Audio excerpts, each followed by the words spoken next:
Hey everyone, welcome to the Northern Kentucky Spotlight Podcast presented by CVG. I'm your host, Sarah Brookbank. Today on the podcast, we are joined by Ken Schmidt, president of BAWAC, who shares the story of BAWAC and how they have been helping members of our community with disabilities for the past 50 years. On NKY at Work, Nancy Spivey is joined by Leisa Snyder of Atlas Air, who shares how they are developing diverse pipelines of talent and how other organizations can do the same. Thank you to our podcast sponsors, CVG, our title sponsor, C Crew Consulting, our digital sponsor, and our episode sponsor, Hurrian. We are currently running an early bird special for tickets to the 2023 Women's Initiative Regional Summit, taking place on Thursday, November 2nd at Megacorp Pavilion. Passing the mic, empowering ourselves and others is the theme for this year's event, which will focus on professional development and mentorship. You can get your tickets now for a discount at nkychamber.com/events. Now, let's go meet our members of the week, hear from our sponsors, and Nancy and I will be back with your guests. Why would you travel to England? For football. To go or not to go? That is an easy question. To visit the land of Shakespeare. To take in all the sights. Authentic fish and chips. To experience arts and culture. 2 words, British Open. To visit my family. Same reason I go anywhere. For a pint of beer. To start my trip through Europe. Whatever your reason, there's no better time than now.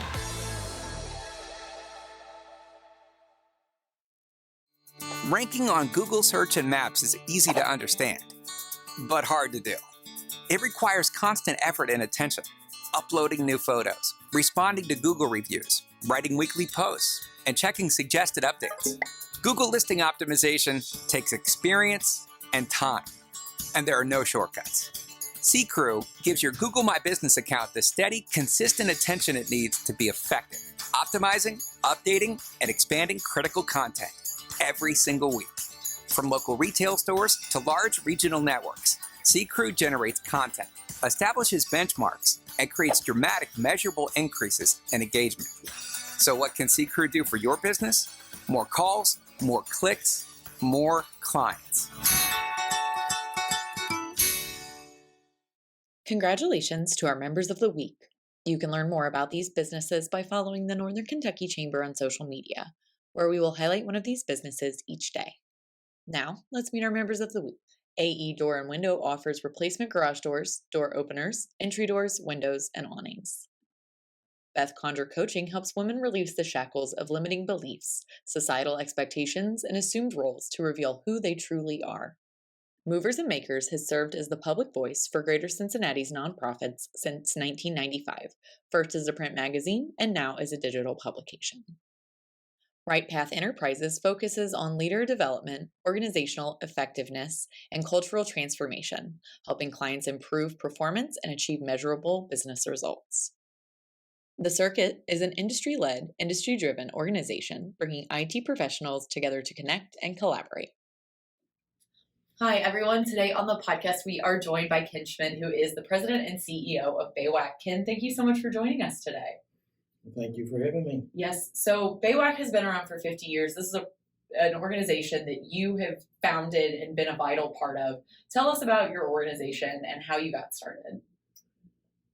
Well, we got a few hours, I guess. Well, when you say I started, I happen to be a number of people who got things going and started. And I had to make a decision. I was an outpatient psychologist with comprehensive care, North Key, as they are now known, I think. And I was having to interpret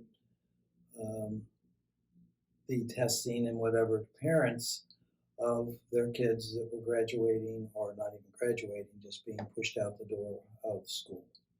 And what can we do? Where are we going to go? And then my manager or boss down there, Dr. Willett and John Nienaber, John said, well, they're starting these groups in Campbell, Kent, and Boone County of parents who are going to try to see what they can do. So I went along with John and we went out usually once a month, sometimes 2 times a month they were meeting. What can we do with our kids? we've got to work, or that whole thing. There's just very, very little, if any, depending on the county, services for them. And that took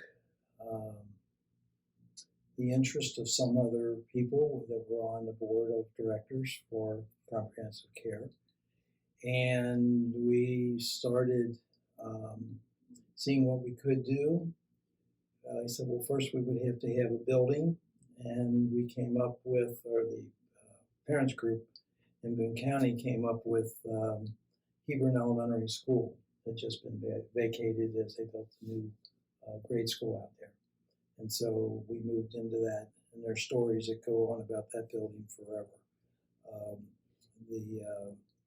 But anyway, that's how we got our start there.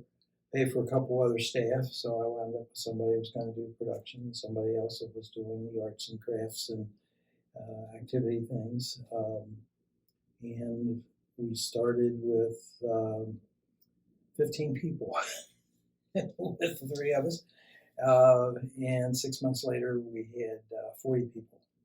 So it grew very, very quickly, which showed the need that we really, really needed. Right. Back 50 years ago, job opportunities and training opportunities for people with disabilities really didn't exist. You guys really kind of created something in our region that has become a staple for so many members of our community.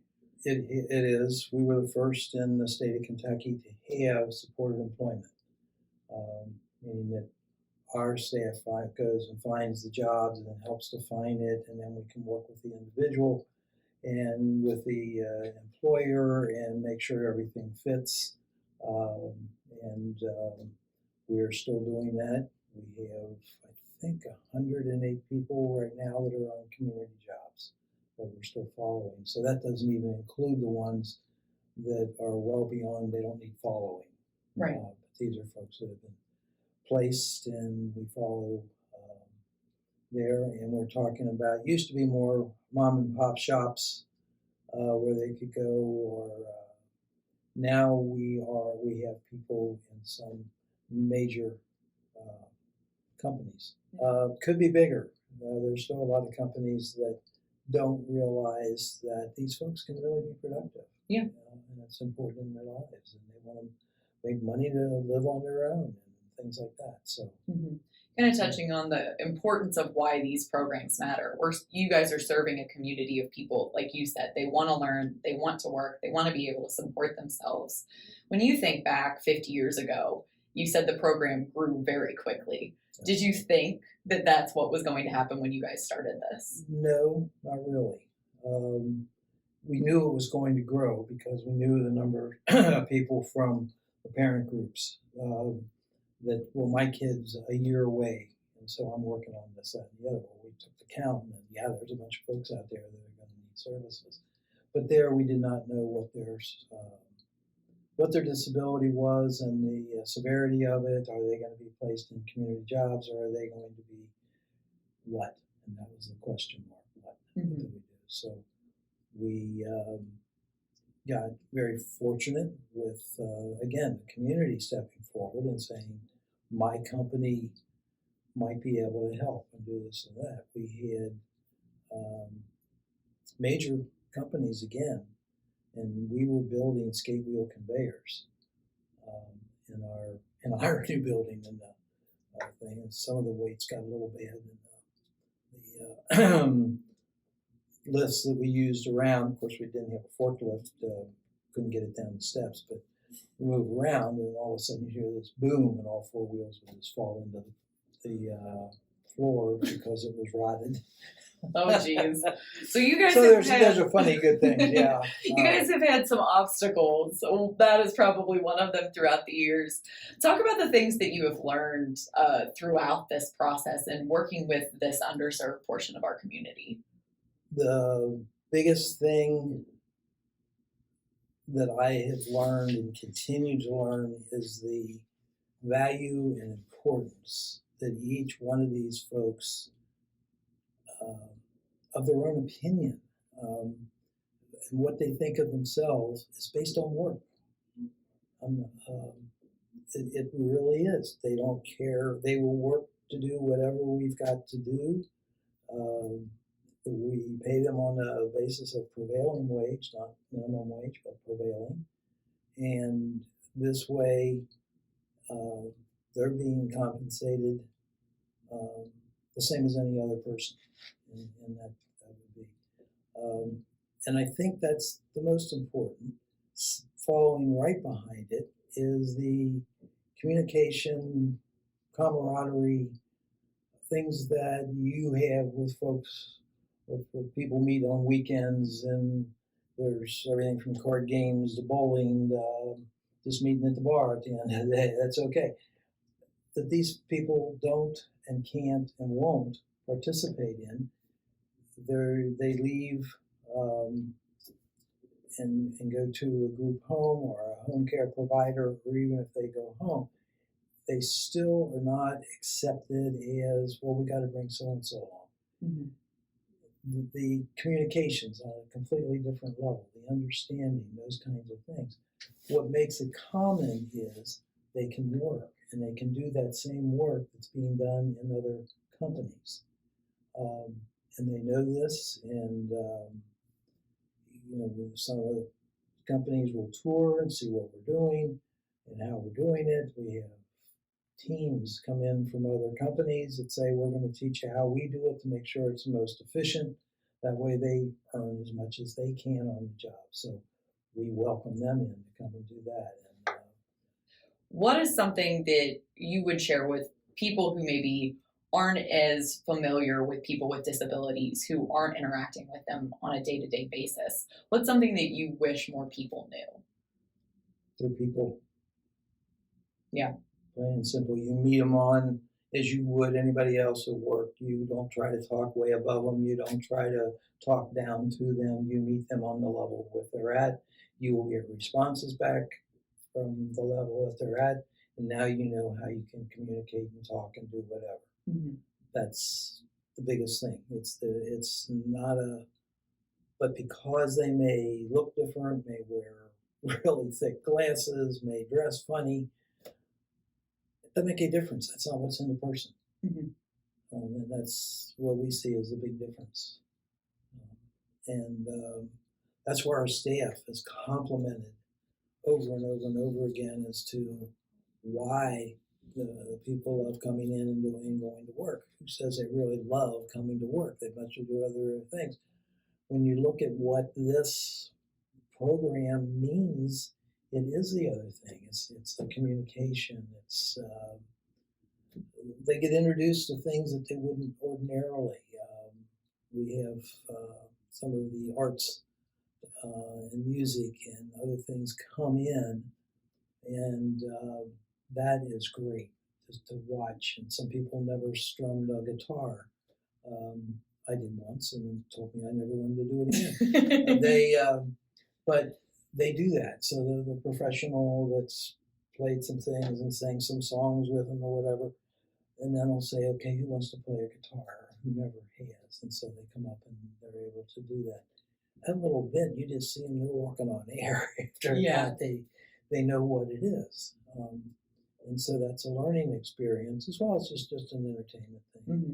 Yeah. I think it's so interesting that you guys founded BAWAC on this idea of there are students, there are these young adults that are transitioning out of a school system and they need to be put into the workforce. And as your organization grew, you realized people were aging out, and you said life transitions to continue them through their stages of life.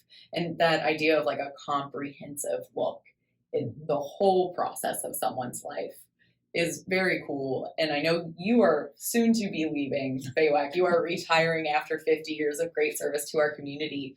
When you think about how the organization has grown and how you guys have changed to meet the different needs of your community members, what do you think the future looks like for BAWAC in this industry of serving people with disabilities? One, the need is still going to be there. There is a shadow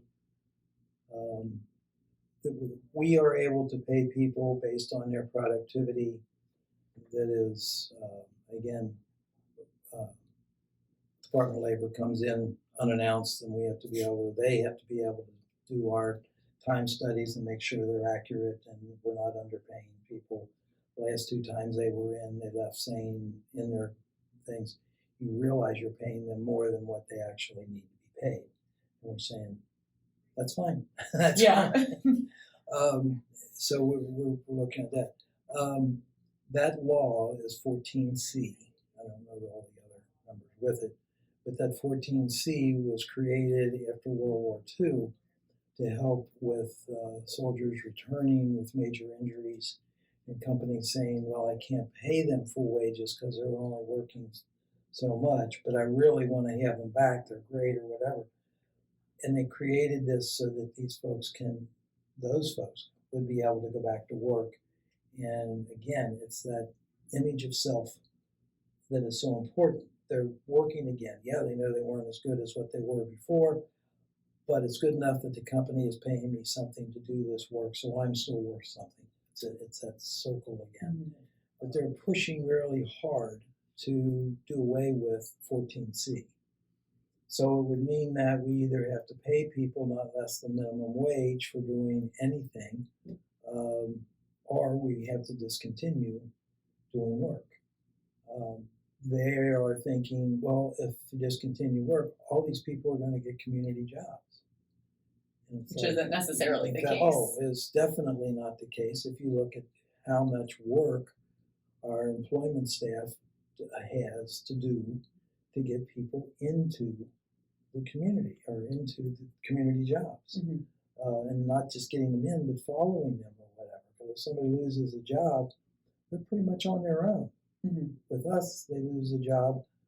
We will find out why. We will work with them. Sometimes they come back into the program for a while. Other times we can move them right on out into another job again. So if persons who are capable of working in the general workforce, we do. But Ken, before I let you go for the rest of today, is there anything else you want to share about BAWAC and about the future of the organization? Yes. I swore we'd never get into transportation, and we did, and am I ever glad that we did, because we were in a position to take over when the agency that was providing transportation for people suddenly stopped. Our board said, let's go after it, and that was 10 years ago, maybe. And we now are up to over 50 vehicles. That's transporting somewhere around 250 people twice a day to 8 programs, 6 counties, and I know I missed something, but now we just started a month or so ago. We're doing non-emergency medical runs, so we can get people to and from the hospital for doctor's appointments, treatment, physical therapy, whatever the Medicaid is saying that this person needs, we can provide that vehicle to get them to and from. And that's been working very, very well. Mm-hmm. We got a core of drivers, most of whom are retired, and then decided they needed something else, or their spouse said, you know what, you really need to get out of this house. They laugh about it. The other ones call it their golf money. We don't care what it is, but it is a great group of people who usually, unless they've been around our population, have no idea, and they learn very quickly and say, man, why didn't I find this years ago? I'm having a ball driving a van at 6 o'clock in the morning. Yeah. I never thought of that. That's the kind of feedback we're getting too, and then we get the calls from, well, there were 2 of them. We gave the drivers a little acknowledgement at our staff meeting last night, because the riders called and said, I gotta let you know about so-and-so because I was in a really bad place, and he calmed me down, got me going. By the time I got home, I was able to function well. And then there was another one that called that said that the driver was just so friendly and nice, and what they were focusing on, he totally made them forget all of that, and they got a nice ride home. And so she tacked on, and everybody I know I'm going to tell about, if you're going to need a hospital non-emergency, call BAWAC.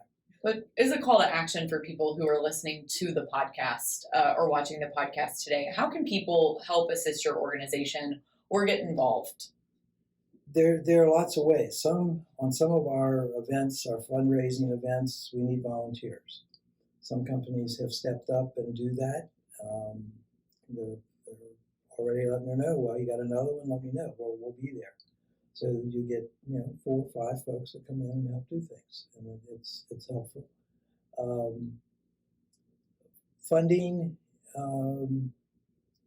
is still important, because like buying these vans, sometimes we can get grants and it doesn't cover the whole thing. So companies that may hear this want to know, well, where can I give the money that I know it's going to benefit people?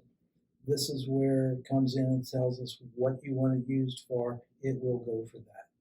So they can match part of the, because a lot of grants have matching portions. And you got to have the matching portion before they come through with the other amounts. Work. There are companies, that may be taking on temporary employees and laying them off, put them on, take them off. Maybe it's a job we could do. When the companies that we work for are large companies and small companies. It just depends what they got, and the small ones say, well, we just continue to consider you as part of our workforce, because we give you notice, we got a large contract, we need to do something, and whatever that is, if you can do for me. Some of it, we have parts that we have handled and put in incredible numbers of companies, because you don't know what's inside your copy machine. We do. In the parts that we either assemble and our package, we have handled that. You wouldn't think a small outfit like us, but it does. Thank you so much for being on the podcast today. I really appreciate your time. Thank you for having us on. It just lets the rest of the people know what we've been doing for 50 years, so that's great. And the association, with working with you all, has gotten our name out, and that's very important. Yes, well, we appreciate all the work you guys do in the community and wish you well in retirement, and hopefully in 50 years we'll have somebody else on the podcast to talk about how BAWAC has been doing great work for 100 years. Hi, I'm Nancy Spivey, Vice President of Talent Strategies with the Northern Kentucky Chamber of Commerce. And today on our At Work segment, we are talking about Atlas Air with our friend Leisa Snyder. Welcome, Leisa. Thanks for having me. So first of all, for people who don't know, what is Atlas Air? So Atlas Air meets long-term and short-term needs for any organization that has a need for cargo or passenger services. Okay, so help me understand, what are the jobs that Atlas has? Are they in a big office, a warehouse? Help me understand the workforce end of things. Yeah, absolutely. So Atlas Air is an airline. We provide airline services for organizations that need those services. And we have jobs like your traditional jobs that you would think of. So pilot, flight attendant, aircraft maintenance. But we also have some really interesting jobs around engineering. We do have a warehouse for aircraft parts. So we have a supply chain division. Obviously, our tech ops division, ground operations, crew scheduling. That's a really high demand role for us. Those folks that are scheduling our crew members. Yeah, it is a lot of opportunity. Dispatchers. So there are a lot of open opportunities available. We have a headquarter in New York, but our global operations center is here in Northern Kentucky in Erlanger. So we have a sizable footprint here. So your global operation is here. How many people work here locally? And all the positions that you just mentioned, are they all local that people could apply for? Yeah, so a couple of things. So we have almost 500 people here. at our Global Operations Center and at our warehouse and on CBG's campus. We have about a little over 450 pilots that actually live in the state of Kentucky as well. Our overall company, we have over 4,000 employees, approximately 2,800 pilots, that live all over at different bases and in different places across the world even. But for us locally, we do have almost 500 people. Okay. Yes. And I understand your role is workforce development there, and you have a particular interest in kind of getting a more diverse population into Atlas. Can you talk a little bit about that, please? Yes, sure, absolutely. So my role is really fun. I always say that I have the most fun job in the company. But basically what I do, I work a lot with early career pipeline development. So I'm not only working with our university partners and flight schools and even industry partners, where we've created some career bridging, but I'm also working with elementary schools, middle schools, high schools. I think it's really important to get opportunities for students to explore, to the student population. So I have a really fun job of working with those groups. Now, traditionally speaking, aviation has been a white male dominated industry. Sure. And like many other industries, it's really important to us that we have diverse representation across our organization. It certainly supports one of our values of creating an innovative culture. That's really a big piece of Atlas Air, as you can imagine. So really driving to be intentional about creating opportunities for underrepresented groups across the organization. That's fantastic. So give me a couple of examples of what you're doing in that particular space. Sure. So first of all, university partnerships. Our university partners tell us that 44% of students self-identify as a visible minority, which is exciting for us. That's an organic way that, we can drive diversity into the organization, and they can really help us to grow diversity as well. But I think for us, we're being even more intentional. Not only are we creating formal partnerships with universities like Embry-Riddle University, Aeronautical University, Purdue University, Bond College in New York has been a longstanding partner of ours. But also, we're preparing to make an announcement, so it's being said here on Northern Kentucky's Chamber Podcast first. We just formally created a partnership with Delaware State University, which is our first HBCU. Oh, wow. Partnership. Okay. So really working to be very intentional. And let's talk about who your competitors are for talent, because I know you're also big into collaboration, and instead of us fighting for the same individuals, how do we work collaboratively? Let's talk through that a little bit. Yeah, sure. So, one would think that, we are competing with other airlines, and we do for talent. When you think about our pilots and aircraft maintenance and engineers and things of that nature, of course, we competed with other airlines. However, when it comes to some of those engineering positions and things like that, for the first time that I can really recall, we are truly competing against a multitude of other industries for that top talent. So we have, in aviation, we have had very exclusive recruiting efforts for quite some time, and that has come to change over the last several years because of the workforce crisis that every industry is facing. Yes. And I don't think that's such a bad thing. I think that's a really good thing, actually, that we are being, as I said before, intentional. But I think for us, at Atlas, we're working to build partnerships with industry partners.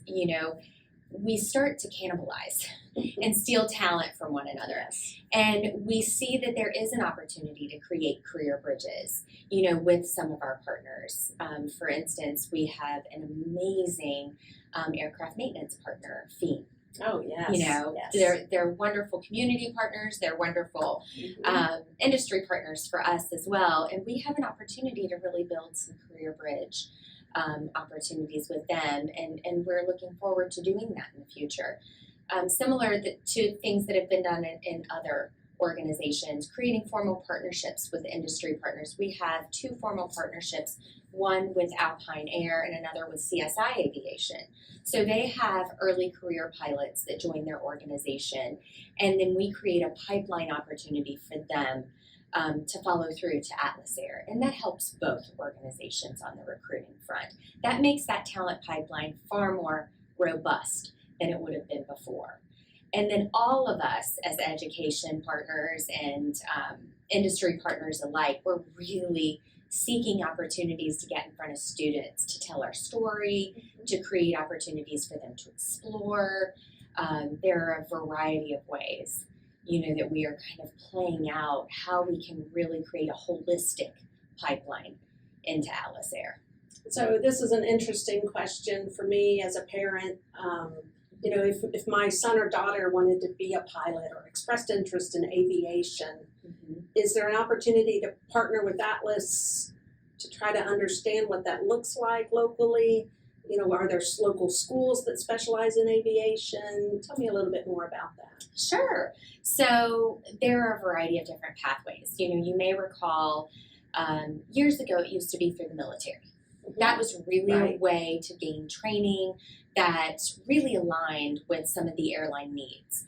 Now they are starting to open up more opportunities a little bit more broadly. And even in Northern Kentucky, we have a couple of aviation programs, Boone County Schools, there's a program at Ignite, and there are other programs in Kenton County Schools, and even Eastern Kentucky University, has a professional pilot program. Wow. So really proud of that program. It's up and coming and growing, every year. So really appreciate the opportunity I get to spend there. But what I will share with you is there is no one path, and I think that's also good because for students, they need different pathways to get, to get to an organization, right? Or to get to a career. Yeah. So I can't necessarily recommend one path as the end all be all. You can certainly still look at military. You can also still look at, the university pathway. But also we have some great flight schools, in and around our region. Okay. That there are some over at Lunken, there are some further north. I mean, there are certainly some great flight schools for them to explore. The one thing that I will say, if you're talking specifically for pilots, there are these opportunities called discovery flights. And if you're looking for a great Christmas gift or you're looking for a birthday gift, and you have a student that's considering aviation, to give them an opportunity to participate in a discovery flight. I can't tell you how many people tell me that they've joined, this career path because of the discovery flight. Yes. Huh. I would have never known that. So that's really valuable information. So individuals that are interested in careers, interested in learning more about your open positions, how do they find out? Okay, that's great to ask. So for me, I want them to call me directly, especially if you're an educator and you are interested in bringing your students to Atlas Air for a tour. I would absolutely love to host you.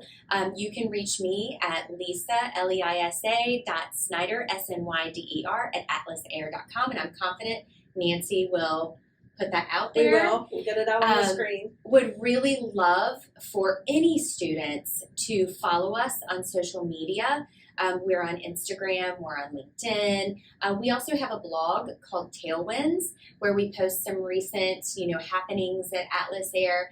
But there are certainly some cool videos out online. We did take delivery of the last 747 coming off the Boeing line, and we have the largest fleet of 747s in the world. So we have a pretty cool dynamic fleet that I think students would be interested in. And one more thing that I definitely want to say to my education partners is I'm interested in building a teacher externship program. Oh, okay. So I would love to talk to a few teachers about joining us summer of 2024, for perhaps a week-long program at Atlas. Just so we can show them some of the interesting careers that we have so they can help tell our stories to students. Oh, that's a great idea. So again, they just reach out to Leisa and Leisa can make it happen, right? Yes, absolutely. Right. Well, thank you so much for the information. It's always a pleasure to see you. Yeah, always a pleasure to be here. It feels like home. Yep. Hi, I'm Shannon Schumacher, Account Executive, Kentucky Market Leader. At Haran, we champion bold innovation to help employers and individuals thrive. As an industry thought leader, we explore new horizons in healthcare, benefits, employee engagement, and wellness. We work harder to deliver all the strategic benefits, planning, and execution you expect from a true partner. And we do it with laser focus on your short and long-term outcomes to help manage your benefits while improving your employee experience.